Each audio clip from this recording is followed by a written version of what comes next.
கர்த்தருக்கு மகிமை உண்டாவதாக. கர்த்தரின் எச்சரிப்பு சத்த நேரம் இதை பார்த்து கொண்டிருக்கிற யாவரையும் கர்த்தர் தாமே ஆசீர்வதிப்பாராக. இந்த மாதத்திலே ஆண்டவர் நமக்கு கொடுக்கிற ரேமா வார்த்தை ஏசாயாவின் புஸ்தகம் 43 அதிகாரம் 19 வசனம். இதோ நான் புதிய காரியத்தை செய்கிறேன், இப்பொழுதே அது தோன்றும், நீங்கள் அதை அறிகிறீர்களா? நான் வனாந்தரத்திலே வழியையும் அவாந்தரத்திலே ஆறுகளையும் உண்டாக்குகிறேன். ஆமென். மலைகளெல்லாம் வழிகளாக்குவார், நம் பாதையெல்லாம் செவ்வையாக்குவார். மலைகளெல்லாம் வழிகளாக்குவார், நம் பாதையெல்லாம் செவ்வையாக்குவார். கலங்காதே, திகையாதே, நிச்சயமாகவே முடிவு உண்டு. கலங்காதே, திகையாதே, நிச்சயமாகவே முடிவு உண்டு. ஆபிரகாமின் தேவன் அவர், ஈசாக்கின் தேவன், யாக்கோபின் தேவன் அவர் நம்முடைய தேவன். ஆபிரகாமின் தேவன் அவர், ஈசாக்கின் தேவன், யாக்கோபின் தேவன் அவர் நம்முடைய தேவன். ஆமென். அப்பா, பரிசுத்த ஆவியானவரே, ஆபிரகாமின் தேவன், ஈசாக்கின் தேவன், யாக்கோப்பின் தேவன், எங்கள் தேவாதி தேவனாய் இருக்கிறவரே, பரிசுத்த ஆவியானவரே, உம்மை நன்றியோடு வரவேற்கிறேன். என் தேவாதி தேவன் அடியாளை மறைத்து என் தேவன் நீர் பேசுங்க தகப்பனே. அப்பா, எங்களை நீர் பலப்படுத்துங்க தகப்பனே. உமக்கு நாங்கள் நன்றி செலுத்துகிறோம். ஆமென். ஆமென். இந்த 6 மாதமும் ஆண்டவர் நம்மளை நடத்தின விதத்தை சொல்ல 1000 நாவுகள் போதாது. ஆமென். இந்த 7வது மாதத்திலும் ஆண்டவர் நமக்கு கொடுக்கிற ஒரு முக்கிய வார்த்தை என்றால், வனாந்தரத்திலே வழியை உண்டாக்குவேன் என்று சொல்லுகிற தேவனாய் இருக்கிறார். ஆமென். இந்த வனாந்தரத்தின் பாதைகள் யாரையுமே விட்டு வைக்கிறதுல, எல்லாருக்குமே இந்த வனாந்தரத்தின் பாதை வரும். ஆமென். ஒன்று நாம் சோதிக்கப்பட்டு வனாந்தரத்திலே போவோம், 2வது சத்துரு கொண்டு வந்து வனாந்தரத்திலே போடுவான், அல்லது ஆண்டவரே ஒரு சில நேரங்களில் நம்மளை வனாந்தரத்தின் பாதைகளை குள்ளாய் நம்ம நடத்துவார். ஆமென். அது எந்த காரியங்களாக இருந்தாலும் ஆண்டவர் இந்த நாளிலே நம்மளோட முற்பிதாக்கள் எல்லாருமே அந்த வனாந்தரத்தின் பாதையை கடந்துதான் வந்திருக்கிறாங்க. ஒருவருமே இல்லை கடக்காதவங்க.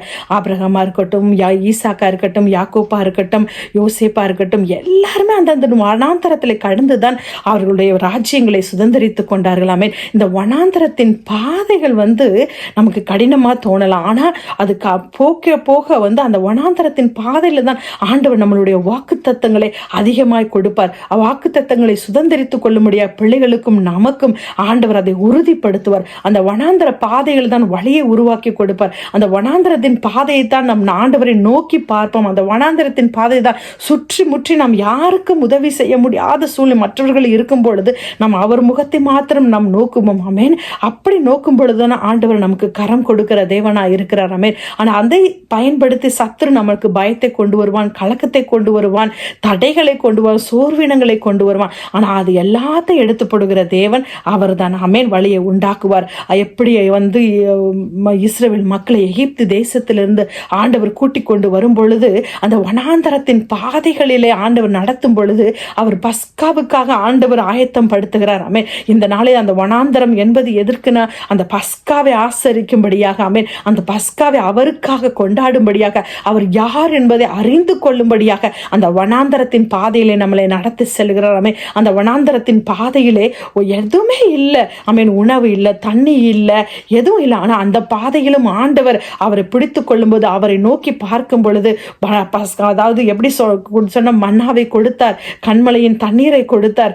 ஆமென். காடைகளை உருவாக்கி கொடுத்தார். அப்பேற்பட்ட தேவனை நாம் அந்த நாளில் அவர்கள் ஆராதித்ததை போல, அந்த வனாந்தரத்தில் போனதை போல நம்மளுடைய வாழ்க்கையிலும் எல்லா வனாந்தரத்தின் சூழ்நிலையும் ஆண்டவர் நமக்கு நன்மை செய்கிறவராகவே இருக்கிறார். ஆமென். அந்த பாதையில பாருங்க, சூழ்நிலையை கூட ஆண்டவர் மாற்றி கொடுத்தார். ஆமென். மேகஸ்தம்பம், பகல்ல மேகஸ்தம்பம், அக்கினி ஸ்தம்பம், இரவுல அக்கினி ஸ்தம்பமாக அவர்கள் கூட இருந்து ஆண்டவர் அவர்களை நடத்தினார். ஒன்றே ஒன்று சொல்ல வேண்டியது, அறிந்து கொள்ள வேண்டியது என்றால், அவர்களை நடத்தியும் அவரை அறியாது போய்விட்டார்களாமே. அவரை அறியக்கூடிய ஞானத்தை நமக்கு முதலாவது வேணும்னு ஆண்டவருக்கு கேட்கணும். அவர் எப்பேற்பட்ட தேவன் என்பதை என்பதை நாம் அறிந்து கொள்ள வேண்டும். ஆமேன். எல்லா சூழ்நிலையும் உருவாக்கி கொடுக்கிறவர். ஆமேன்.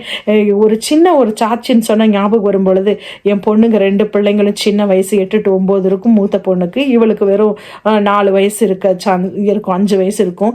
ஸ்கூலுக்கு கிளம்பணும்.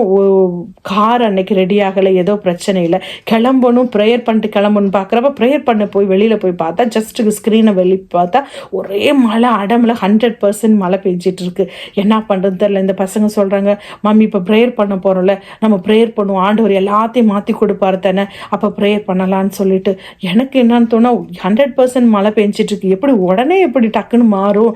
அப்போ ஆண்டவர்கிட்ட கேட்குறப்ப, ஆண்டவரே இந்த பிள்ளைங்களுக்காவது ஒரு அற்புதத்தை செய்யுங்க தகப்பனே, இவர்கள் அந்த கண்கள் காணட்டும் தகப்பனே, அப்பொழுது அந்த விசுவாசம் இந்த பிள்ளைகளுக்கு கூட்டி கொடுப்பீங்க தகப்பனே, விசுவாசத்தில் வளருவாங்கன்னு சொல்லிட்டு கரம் கொடுத்து நான் இதுக்காகவே ஒரு 10 நிமிஷம் ப்ரேயரை எக்ஸ்ட்ரா பண்ணிட்டு இருக்கேன். அப்போதையாவது எப்படி நிற்கட்டும் அப்படின்னு சொல்லிட்டு ப்ரேயர் பண்ணி முடிச்ச அடுத்த செகண்ட் இந்த பசங்க போய் அந்த ஸ்க்ரீனை ஓப்பன் பண்ணி பார்க்குறாங்க. நம்ம அப்படி பயத்தோடு நான் ஆண்டவருக்கு நன்றி சொல்லிட்டே இருக்கேன், ஆண்டவரே செய்யுங்கன்னு. திறந்து பார்த்தா அற்புதமாக மழை நின்றிருந்தது.